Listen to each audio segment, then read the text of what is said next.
Ora, viva pessoal, como é que vocês estão? Eu sou Enzo Duarte e hoje vamos abordar mais um tema que é Estados Unidos e a Venezuela, está certo? O tema da aula de hoje é essa. Vamos também esclarecer um pouco sobre o imperialismo. Para quem não sabe o que é imperialismo, eu vou ditá-la, vou explicá-la de modo que vocês conseguem compreender a aulinha de hoje, está certo? A definição de imperialismo vem implantar a política, a economia e a cultura de uma nação para outra nação dependente, está certo? Uma nação pode ser dependente e independente. Quando uma nação é dependente de algo, está certo? E se é independente de si mesma, está certo? Isso aconteceu muito ali em meados do século XIX, finais do século XIX e início do século XX, pela Conferência de Berlim. Para quem não sabe o que é a Conferência de Berlim, foi uma conferência onde Otto Bismarck repartiu num bolo, os territórios africanos para serem distribuídos para as potências europeias, ok? Houve lá vários representantes de todas as nações europeias, como britânica, francesa, a portuguesa, a espanhola, está certo? Para saberem quais eram os territórios que estes iriam ficar, vamos dizer. Então vamos lá. O tema de aula de hoje é os Estados Unidos e a Venezuela e vamos abordar. Vamos viajar até o século XVIII. Lembram-se quando os Estados Unidos era dependente do Império Britânico e este conseguiu dar a volta e conseguiu a sua independência em 1783 e vamos começar por aí. Após a sua independência veio um algoritmo enorme para os Estados Unidos, veio uma relevância como as Américas revolucionárias, assim, contra um império grandioso, o Império Britânico. Os Estados Unidos ficaram com aquele mérito para a história, está certo? A seguir à Revolução Francesa, certo? Mas a Revolução Francesa veio 10 anos mais tarde, mas fora de questão, está certo? Os Estados Unidos, após isso, vieram com mérito e vieram com uma divulgação sobre os seus parâmetros, né? Revolucionários, né? Pronto. E isso. Os países, as nações ou países, como vocês querem interpretar, latino-americanas, tiveram as suas revoluções e onde a grande maioria da América do Norte e a grande maioria da América do Sul tiveram as suas independências, certo? Já não eram mais dependentes de outras nações. Foi um fato importante para toda a história, certo? Em 1803 aconteceu um fator que foi importante para os Estados Unidos, que impulsionou a sua expansão territorial. A compra do território Louisiana impulsionou os Estados Unidos pela sua expansão, ok? A compra da Louisiana foram 15 milhões de dólares pelo atual presidente Thomas Jefferson, ok? Mais tarde, o presidente já não era Thomas Jefferson, mas agora era outro presidente, James Monroe. Veio em 1823 e em 1823 também aconteceu um fato histórico, que este é super importante para este tema. Já estou até com um sotaque e tudo britânico, oh meu Deus. A doutrina Monroe. A doutrina Monroe tem como especial duas medidas, está certo? Essas medidas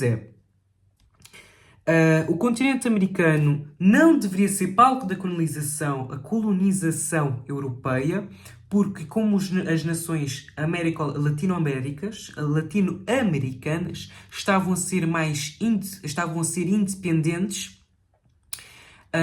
houve rumores que as potências portuguesas e espanholas queriam meio que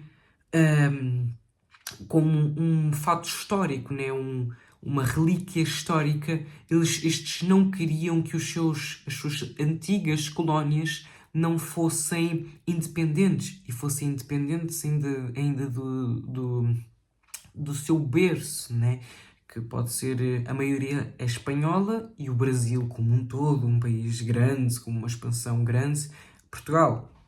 Está certo? E essa doutrina Moron veio para amenizar a situação, como os Estados Unidos vão ajudar de alguma forma, vão intervir de algum aspecto, um ato de solidariedade. As nações estavam meio que, ok. A sua primeira medida era essa e a sua segunda era qualquer intervenção das potências europeias, repetindo a primeira medida, os Estados Unidos iriam interferir de qualquer maneira nessa nação, a nação que faça parte da América, de um todo, seja ela militar, como um conflito.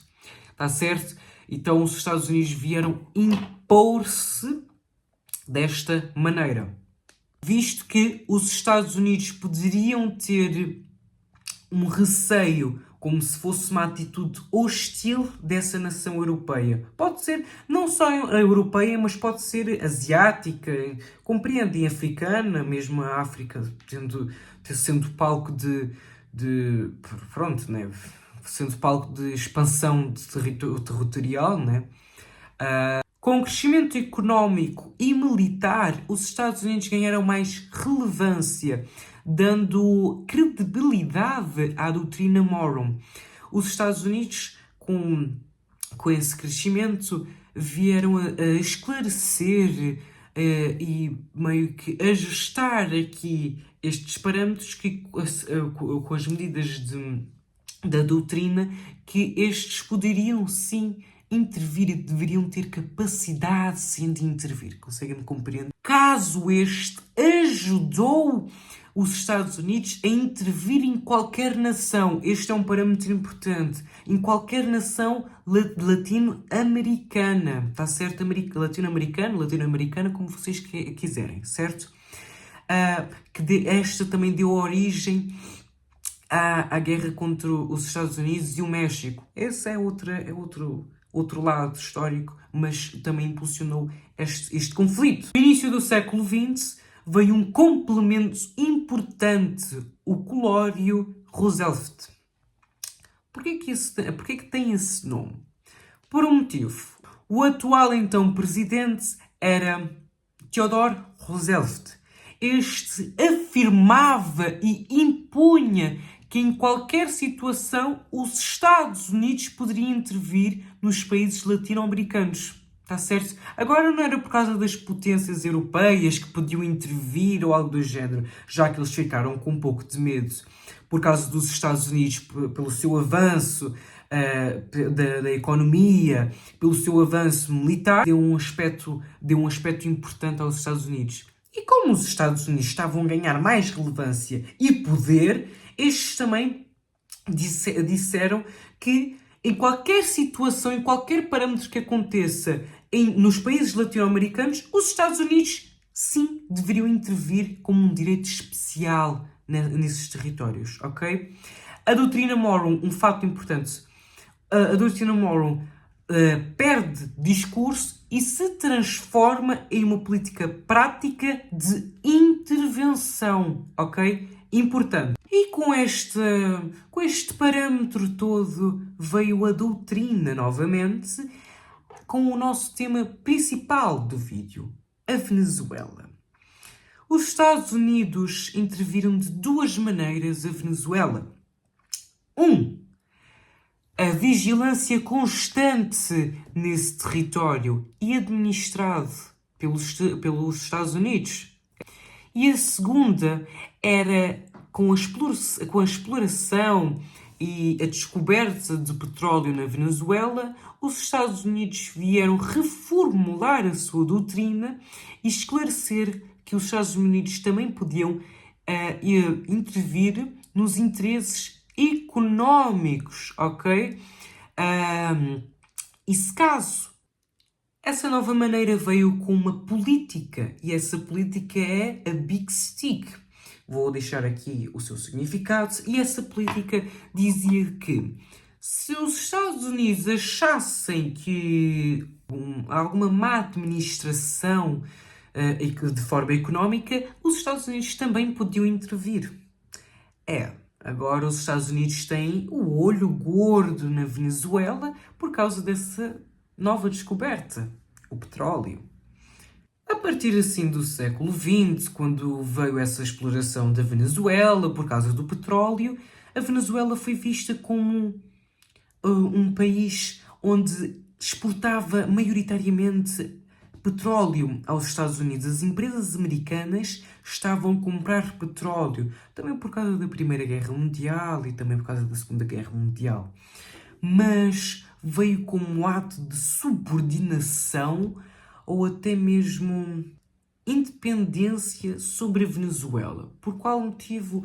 Porque como tinham muito afiliados ali, compravam petróleo assim, fiado a várias empresas dos Estados Unidos e depois não Diziam, deixe estar a Venezuela, nós compensamos com a sua segurança. ou algo do género, e a Venezuela viu isso a partir da década de 80, que viu isso como subordinação, independência com os Estados Unidos, algo desse género. Conseguem compreender? Nas décadas de 80 e 90, na Venezuela, houve um grande declínio do preço do petróleo.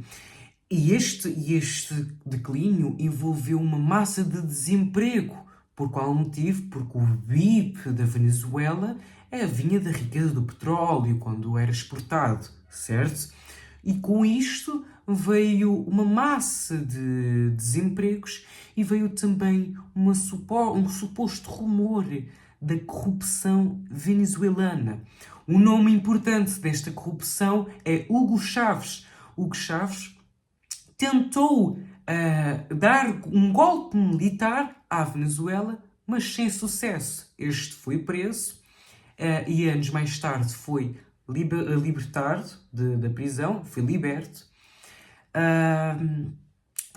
Mas foi um nome muito importante para isso. Este tinha discursos anti-imperialistas, anti-neoliberalismo, certo? E este candidata-se em 1998 às presidenciais venezuelanas e em 1999 tem sucesso e é presidente da Venezuela, tá certo? E envolve um outro nome da Venezuela, ok? Já não é mais Venezuela, mas agora já não me lembro muito bem o nome, mas tem alguma coisa a ver com a Bolívia venezuelana, alguma coisa assim. Conseguem compreender? Com isso, os Estados Unidos não gostaram muito do discurso de Chávez e vieram a ter mais vigilância nos Estados Unidos. Na Venezuela, para ver o que estava a acontecer. Com a Venezuela mais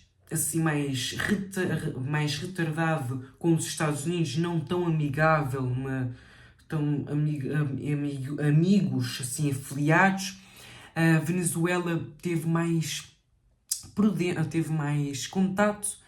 A Venezuela teve mais contato com países como a Cuba, o Irã, a Rússia, a China, até mais tarde a China também, por causa de interesses pelo petróleo, certo? E também por causa de interesses sobre a política, né? Que era o comunismo. E o petróleo foi um grande mérito para Chávez, ok?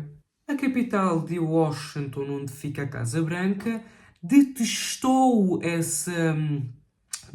Hugo Chávez e a sua ideologia, o chavismo. Hugo Chávez, ele enfrenta e é resiliente com os Estados Unidos, enfrenta em tons de discursos, né? Não de conflito, mas sim de discursos. Após a sua morte de Hugo Chávez, através de um cancro em 2013, o seu sucessor era Nicolás Maduro, mas o petróleo vinha a declínio novamente e veio um estado de crise económica. obrigando a cidadãos venezuelanos a emigrar do país com intensificação. Nicolás Maduro não conseguiu conter, não conseguiu conduzir esta crise económica, e veio um alto desemprego, veio más condições de vida na Venezuela, e Nicolás Maduro não conseguiu se interferir ou ajudar a repor, a ter mais equilíbrio com a Venezuela, ok? Com os anos passando e Nicolás Maduro não tendo sempre ganhado as eleições presidenciais, e nações estrangeiras ali perto da América Latina e até no mundo acharam que Nicolás Maduro era sim ditador, era um ditador que tinha meio que organizado aquilo tudo às escondidas, como não era, porque ele nunca abriu se que era um ditador ou não, compreendem? Com o segundo mandato de Donald Trump, em 2025, Donald Trump tinha sim aquela doutrina, veio com aquela doutrina Moron, a doutrina Moron, lembram-se? A doutrina Moron, e veio com mais orgulho e poder em dizer que a América Latina era meio que o seu quintal. Não escondeu nenhuma vez a Donald Trump. E Donald Trump já vinha com vários discursos e ameaças em intervir a Venezuela. Compreendem? E recebemos a notícia, a 3 de janeiro de 2026, com a intervenção dos Estados Unidos e a captura, a intervenção dos Estados Unidos na Venezuela, e com a captura do atual presidente então, Nicolás Maduro. O que foi, assim, algo importante para os olhos dos venezuelanos e para os olhos do mundo. Conseguem compreender alguma intervenção dos Estados Unidos, um país americano, claro, com essa intervenção meio... Não houve nenhum conflito. E com isto dizendo então que os Estados Unidos vieram a interferir na Venezuela por conta de uma democracia livre, de exterminar com o extermínio do ditador Nicolás Maduro, e ele ser preso, devidamente preso, certo? Mas também há uma outra sugestão da intervenção dos Estados Unidos: o petróleo. Bem, é isso, e obrigado a todos por terem assistido esta pequena aula. Vejo-vos para o próximo vídeo.